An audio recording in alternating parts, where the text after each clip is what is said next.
Hello dear students, कैसे हैं आप सभी का मोस्ट वेलकम है इंग्लिश विद गौरव अग्रवाल की ऑफिशियल यूट्यूब चैनल पे। मैं आपका साथी गौरव अग्रवाल एक बार हाजिर हो चुका हूं आपके लिए डे 34 की वीडियो लेके। डियर स्टूडेंट, जैसा मैंने आपको लास्ट वीडियो में बताया था कि आज से हम क्लास चलेंगे एडवांस लेवल पे, जहां पर हम कुछ नया सीखने वाले हैं हमारे इंग्लिश कन्वर्सेशन को स्ट्रॉन्ग बनाने के लिए, या फिर खुद को दूसरों के सामने एक एडवांस लेवल शो करने के लिए। आप लोग कई बार कहते हो, ऐसे वर्ड्स बोलते हो जो बहुत पुराने हो चुके हैं। आज हम सीखने वाले हैं कुछ इडियम्स एंड फ्रेजेस कि डियर स्टूडेंट, ताकि आप इनको अपने इंग्लिश लैंग्वेज में, अपने इंग्लिश कन्वर्सेशन में, अपनी डेली लाइफ में यूज लेके आपको एक अच्छे लेवल पे ले जा सके। तो आज की क्लास को बिना किसी देरी के स्टार्ट करते हैं डियर स्टूडेंट्स। तो चलिए शुरू करते हैं आज की क्लास को, जिसमें सबसे पहला आपका है ब्रेक द आइस। अब ब्रेक द आइस का मतलब होता है बर्फ तोड़ना। नहीं मेरे बच्चों, नहीं मेरे dear students, break the ice का मतलब होता है चुप्पी। यानी कई बार क्या होता है कि आप 4-5 जने ग्रुप में बैठे हो, अब मान ली सबके सब शांत बैठ गए, एकदम बिल्कुल शांत बैठे हो। अब एक जना कहते हैं यार क्यों चुप बैठे हो, कुछ बात शुरू कर लो। तो वो होता है ब्रेक द आइस, कि जब कहीं शांति हो रहा आपको मान लो बात शुरू करनी है, तो आप ब्रेक द आइस का मतलब ये होता है टू स्टार्ट ए कन्वर्सेशन और इनिशिएट समथिंग। यानी कि डियर स्टूडेंट्स, कि इसका मतलब ये हो गया कि आपको जब भी कोई बातचीत शुरू करनी है, क्या करनी है, बातचीत शुरू करनी है, तब आपको इस फ्रेज का, इस इडियम का यूज लेना है। जैसे for example, let's tell a joke to break the ice.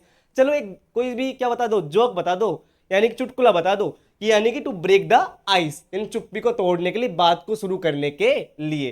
तो मेरे हिसाब से आप पहला इडियम समझ गए होंगे, कोई दिक्कत की बात नहीं होगी। इसको आगे से आपको अपने कन्वर्सेशन में यूज लेना है। तो यानी कि इस प्रकार के जब आप वर्ड्स यूज लोगे ना, तो देखना कि सामने वाला ऑटोमेटिक आपकी ओर इंटरेक्ट होता जाएगा, कि उसको भी लगेगा वास्तव में रियली बंदा वास्तव में अलग लेवल का है, इसको कुछ ना कुछ नया आता है। चलते हैं आगे सेकंड वन पे, वो है piece of cake. Piece of cake का मतलब ये नहीं होता कि केक का टुकड़ा, नहीं। यानी केक का टुकड़ा क्या होता है, मुलायम होता है, छोटा सा होता है ना। उसी का मतलब क्या होता है, something that is very easy to do, यानी कुछ ऐसा जो बिल्कुल क्या है, बड़ा आसान है करने के लिए। कहते हैं ना, अरे ये तो मेरा बाएं हाथ का खेल है, अपन जैसे बोलते हैं लोकल लैंग्वेज में, ये तो मैं चुटकी भर में कर दूंगा। तो वही सेम चीज है कि don't worry the exam was a piece of cake. चिंता मत करो, जो एग्जाम, जो परीक्षा है वो क्या है, पीस ऑफ केक है। कि जब भी आप कुछ ऐसा कहना हो कि तो बिल्कुल क्या है, बहुत बेहद ही आसान है। क्या है डियर स्टूडेंट, बेहद ही आसान है, तब आपको इस इडियम का यूज लेना है। आगे देखिए, hit the nail on the head, यानी कि मौके पे चौका मारना। इसका मतलब एक तरह से कहते हैं ना कि आप मान लो आपके मन में कोई बात आ रही है, या किसी के मन में कोई बात, तुरंत आप उसने उस बात को बोल दी, हाँ बिल्कुल मैं यही बात बोलने वाला था, तूने ये बात बोल दी, आपने ये बात बोल दी, उसने ये बात बोल दी। तो इसका मतलब यही होता है hit the nail on the head, to describe exactly what is causing a situation और प्रॉब्लम। कोई भी समस्या है, कोई भी स्थिति है, किसको आप डिस्क्राइब कर रहे हो, तो वो चीज होती है। For example, you hit the nail on the head, that exactly what I mean, कि आपने क्या कर दिया है, मौके पे चौका मार दिया है, बिल्कुल जो मैं कहना चाह रहा था, आप जो मेरा मन था, जो मेरा कहने का अर्थ था, वही आपने कह दिया, मैं भी आपकी बात ही कहना चाह रहा था। Next one, bite the bullet, यानी to bravely face a difficult और अनप्लीजेंट सिचुएशन। कि कई बार ऐसे सामने हमारे को ऐसी स्थिति आती है, उसको हम क्या करते हैं, सामना करते हैं। तो उसका मतलब होता है बाइट द बुलेट। क्या होता है dear students, bite the bullet. जैसे कि I have to bite the bullet and tell her the truth. अब मान लीजिए कोई ऐसी बात है, आपने दोस्त को छुपा रखी, उसको झूठ बोल दिया, लंबी लंबी फेंक रखी, मैं ऐसा करता हूँ, मेरा वो है, फलाना है। अब उसको मान लो सच पता लगने वाला हो, अब आप घबरा रहे हो, क्या करे यार, इसको सच बताना पड़ेगा। तो यानी कि जैसा जब आपकी स्थिति आ जाए, सिचुएशन में, जब उसका आपको यूज लेना है bite the bullet. I have to bite the bullet and tell her the truth, कि भैया मुझे बुलेट को बटका मारना पड़ेगा, नहीं, कि मुझे अब हिम्मत रखनी पड़ेगी। एक तरह से कह सकते हैं ना कि सीने पे पत्थर रखना, जब बहुत बड़ी सिचुएशन आती है, बहुत गंदा अपने साथ कुछ ऐसा हो जाता है जिसको हम कभी सोच नहीं सकते, और उसको सच बताना पड़ेगा। ठीक है, आगे देखिए, नेक्स्ट वन है cost N arm any leg, that something that is very expensive. कि जो क्या है, बहुत कुछ महंगा, बहुत ही महंगा हो, कि अपनी औकात से बाहर हो। लेकिन बेटा ध्यान देना डियर स्टूडेंट्स, अगर मेहनत करोगे ना लाइफ में, तो कुछ भी आपके लेवल से बाहर नहीं होगा। अगर आपने मेहनत करी और आपने सक्सेस पा ली, तो सब कुछ आपके कदमों में होने वाला है। That new car must have a cost नाम एंड ए लेग, कि भैया जो कार है बिल्कुल क्या होगी, बहुत ज्यादा महंगी होगी। तो इसका मतलब क्या होता है, something that is very expensive, जो कुछ बहुत ही क्या हो, महंगा हो, है ना वो। अगला देखिए, कीप एन आई ऑन, यानी कि किसी पे ध्यान लगाए रखना।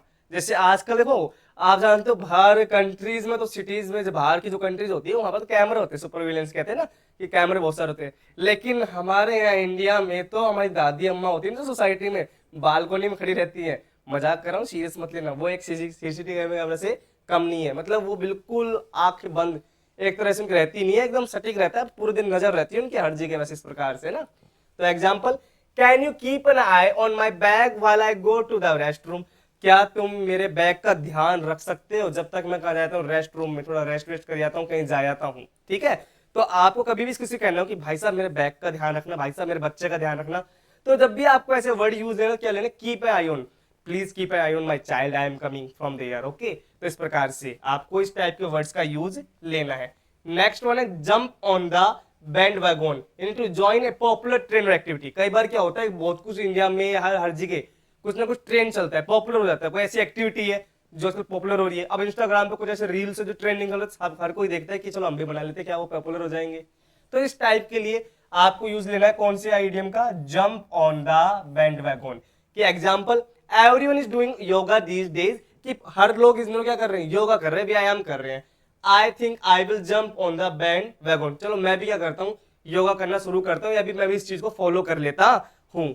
ठीक है, आगे देखिए नेक्स्ट वन है हिट द सैक, कि to go to the bed और गो टू स्लीप, यानी सोने के लिए जाने के लिए। जब आपको नींद आ रही हो, थक गए हो, तो आपको लेना है हिट द सैक। इस ईडियम का यूज लेना है कि जब आप बिल्कुल थक जाते हो, नींद आ रही हो, तो कह रहे हैं I am going to hit the sack now, okay I am so tired, कि मैं बहुत थक गया हूं, मैं सोने जा रहा हूं, या मैं बेड पे जा रहा हूं रेस्ट करने के लिए।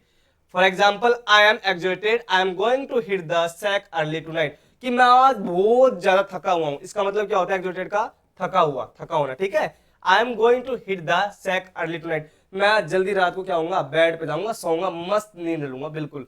ठीक है, आगे देखिए नेक्स्ट वन है आपके लिए break a leg. Break a leg का मतलब पैर तोड़ना, कभी किसी का पैर मत तोड़ देना। ठीक है, a way to wish someone good luck specially before a performance, यानी किसी को आप क्या कर रहे हो, विश कर रहे हो, बधाई दे रहे हो, बेस्ट ऑफ लक बोल रहे हो। ठीक है, उसको प्रार्थना कर रहे हो उसके लिए कि भगवान प्लीज कैसे करके जिता देना, परफॉर्मेंस अच्छा जाए, पेपर पास हो जाए, किसी चीज के लिए ना। स्पेशली किसके लिए होता है, बिफोर ए परफॉर्मेंस, किसी कार्यक्रम से पहले के लिए होता है ये चीज, ध्यान देना। वैसे तो break a leg in your audition tomorrow, कि भैया बस तुम तो कहते हैं ना, वो जा कहते हैं भाई कुछ मत करना, तू इतना तगड़ा डांस करना, जाके स्टेज फोड़ देना, तोड़ देना। अपने देसी भाषा में बोले तो समझ जाओ कि आप लोग आसान से ना। तो इसका मतलब होता है ब्रेक ए लैग, कि break a leg in your audition tomorrow, कि कल के ऑडिशन तो क्या कर देना, ब्रेक लैग कर देना, पैर तोड़ देना नहीं, यानी कि बहुत इतना अच्छा कर देना कि लोग देखते रह जाए, सब लोगों को पसंद आ जाए, आपकी वाई वाई होती रहे। नेक्स्ट वन है spill the beans to reveal a secret information, यानी कि कहते हैं कई बार क्या होता है, जैसे स्पिल द बीन का मतलब क्या होता है, जैसे अपने दाने होते हैं, मूंगफली कोई भी मान लो, छोटे मोटे दाने होते हैं तो मूंगफली के हो गए, सोयाबीन के हो गए, तो फैला देना, रायता फैला, जिसका कहते हैं बातों का रायता फैला देना। आपने बहुत बड़ा मान लो कोई प्रोग्राम रखा है और आपके दोस्तों को बता दिया, लेकिन एक दोस्त ऐसा होता है उसके पेट में कोई बात पलती नहीं है, अब वो आराम को क्या करता है, उस बात को सबको ग्रुप में अपने दोस्तों को बताया जिनको सीक्रेट रखा था। तो वही होता है स्पिल द बीन्स, की बातों को मतलब खोल देना, कोई सीक्रेट है उसको बता देना, उसको छुपाए ना रखना। यानी कि for example, she accidentally spill the beans about the surprise party, कि उसने जो सरप्राइज पार्टी थी उस पर क्या कर दिया, पूरा रायता फैल दिया, यानी फैला दिया, कि उस बात को खोल दिया, बता दिया, उस सीक्रेट को सबको बता दिया कि जब हम सरप्राइज पार्टी रख रहे थे। तो इसका मतलब अब समझ गए कब यूज लेना है स्पिल द बीन्स का, कि जब कोई बात ऐसी आपको हो जो बताने की ना हो, जो सरप्राइज की हो, उसको किसी को बता देना कि यार by mistake I spill the beans, what you mean to say that you have tell me that yesterday, please don't tell to Rohan about my that all things and I have tell by mistakenly। तो इस type के, यानी कि अब इसका Hindi translate कर देता हूँ, कहोगे सर क्या बोल रहे हो, कि मैंने कहा कि यार कल मैंने ना एक बहुत बड़ी गलती कर दी। वो क्या कर दी, कि यार तूने जो कहा था ना यार कि रोहन को बात बताना जो मैं ऐसे काम करता हूँ या फिर मेरे पीछे जो चल रहा है फिलहाल, यार मैंने गलती से उसको बता दिया। अब सोचो वो होगा spill the beans. Next one देखिए आपका beat around the bush to avoid talking about something directly, यानी कि किसी बातचीत के वार्तालाप के डायरेक्टली उस चीज से बात ना करना, मतलब डायरेक्टली बात ना करना। Stop beating around the bush and just tell me what you want, या मान लो कोई बार बार आ रहा है आपके पास, कोई परेशान कर रहा है आपको, है ना, कि हेलो कैसे हो, आपको उससे बात ही नहीं करनी, आपसे रखोगे सीधी सीधी बात करो, मतलब उससे वैसे बात ना करके बस लेन देन के बाद तुम्हारा काम क्या है वो बताओ, तुम आए क्यों, कोई वैसे ना, तो आप बोलो क्या बोलोगे, बीट अराउंड द बस कि भाई सीधी बात कर, क्या काम है तेरे को वो बता बस तू को, है ना। तो stop beating around the bush and just tell me what you want. भाई साफ साफ बता तेरे को क्या चाहिए, बातों को छोड़, तो साफ डायरेक्टली मेरे को ये बता दे, ठीक है ना।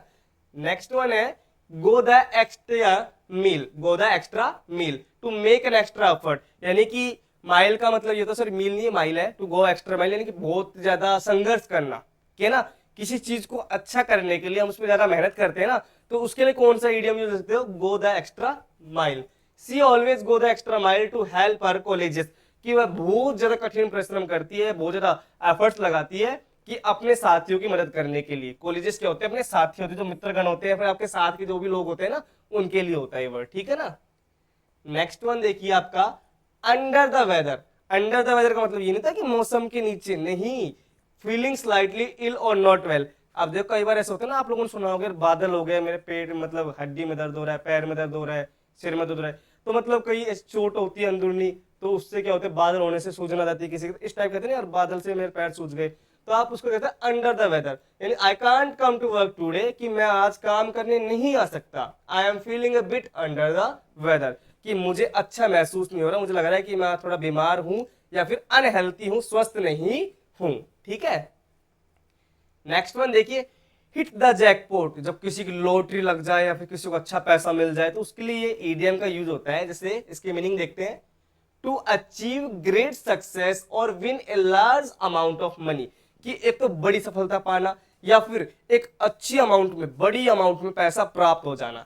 She hit the jackpot when she got that promotion, कि उसने क्या कर दिया, जैकपॉट को हिट कर दिया, उसे क्या मिल गया, प्रमोशन मिल गया। प्रमोशन जानते हो क्या होता है, कि आप एक लेवल से दूसरे लेवल पर जाते हो। मान लीजिए आप पहले वाइस प्रिंसिपल थे, अब प्रिंसिपल बन गए, या फिर आप प्रमोट होते हैं ना क्लास में, तो वो आपके लिए जैकपॉट से कम है कि भाई 10th क्लास अपने पास के लिए 11th में आ गए, तो वो भी क्या है, प्रमोशन, जैकपॉट ही तो आपके लिए।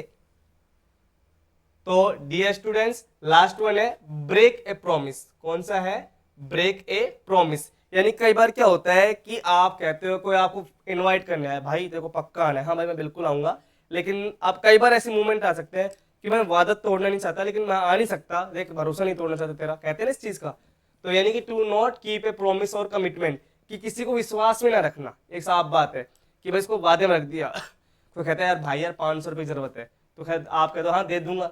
अब एक आप कह दो कि भाई देखो वादे में नहीं रखते, को भरोसे में नहीं रखना चाहता मैं, अगर मेरे पास हुए तो मैं तेरे को दे दूंगा, और नहीं हुए तो भाई नहीं दे पाऊंगा। तो एग्जाम्पल समझते, I hate to break a promise but I want to be able to make it to the party, कि देखो भाई साहब मैं वादा तो तोड़ना नहीं चाहता, लेकिन मैं पार्टी में अनेबल हूंगा आने के, यानी कि मैं असमर्थ हूं आने के लिए। तो डियर स्टूडेंट्स आज हमने मोस्ट बड़े इंपॉर्टेंट 15 इडियम्स और फ्रेजेस समझे, जो आपकी डेली लाइफ रूटीन में या फिर स्पीकिंग के अंदर एक 4 चांद के रूप में काम करेंगे, या फिर आपको एडवांस लेवल पे लेके जाएंगे। मैंने पहले भी कहा था कि अब जो क्लास आएंगी बिल्कुल एडवांस लेवल की आने वाली है, बड़ी सिंपल भी होंगी, बड़ी इंटरेस्टिंग भी होगी, और आपके लाइफ स्टाइल को बिल्कुल चेंज कर देगी। मैंने पहले भी कहा था आपको इस चीज का।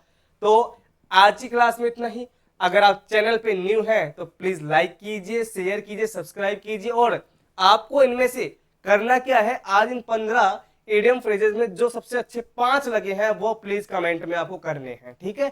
ये आपका वर्क है, और साथ में आप मेरे को एक होमवर्क और दे रहा हूं आपको मैं, आपको थोड़ी सी मेहनत करनी पड़ेगी। वो मेहनत क्या है कि आपको इन 15 इडियम्स को अपने हिसाब से सेंटेंस में कन्वर्ट करना है, अपने हिसाब से सेंटेंस में कन्वर्ट करना है। थोड़ी कोशिश करोगे हो जाएगा, कोई नहीं गलत भी होगा लेकिन करना है, बिकॉज ट्राई करने से बहुत कुछ अचीव होता है, बिकॉज प्रैक्टिस में मेन परफेक्ट ना, और जितनी ज्यादा प्रैक्टिस करोगे उतना आपको प्रॉफिट होने वाला, आप भी सब जानते हो। तो इन 15 के 15 को आपको कमेंट्स में करने अपने हिसाब सेंटेंस बना के। तो समझ गए डियर स्टूडेंट्स। तो मिलते हैं नेक्स्ट वीडियो में, तब तक के लिए जय हिंद, जय भारत, और अपना ध्यान रखिए। Be happy and God bless you. Thank you.